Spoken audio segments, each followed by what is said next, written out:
नमस्कार, राधिकाज मराठी किचनमध्ये आपले स्वागत आहे।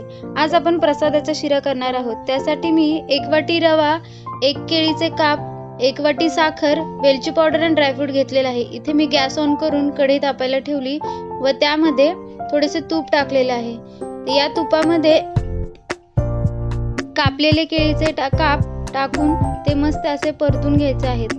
छान असं ब्राऊन कलर येईपर्यंत परतून घ्यायचे व त्याच चमच्याच्या साहाय्याने थोडेसे स्मॅश करून घ्यायचे। आता 1 वाटी रवा त्यामध्ये टाकून घेऊया। ते सगळं कापलेले केळीचे काप आणि रवा हे असं एकत्र करून घ्यायचं। मस्त थोडंसं ब्राउनिश कलर आल्यानंतर त्यामध्ये गरम केलेलं दूध ॲड केल्यानंतर त्यालाही आपण एकत्र करून घेऊयात, म्हणजे रवा आणि हे दूध हे एकत्र होऊन जाईल।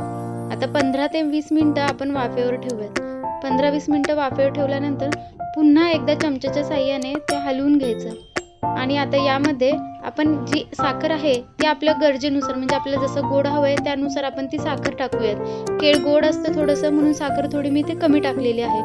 आणि कापलेले ड्रायफ्रूट्स आणि वेलची पावडर हे टाकून घेऊयात। आता हे पुन्हा एकत्र करून घेऊयात आणि वाफेवर ठेवूयात। आता फक्त 5 ते 10 मिनिटच आपण वाफेवर ठेवून घेऊयात। 5 ते 10 मिनिटं वाफेनंतर आपला मस्त असा प्रसादाचा शिरा तयार आहे खाण्यासाठी। व्हिडिओ जर आवडला असेल तर लाईक, शेअर, सबस्क्राईब करा। Thanks for watching.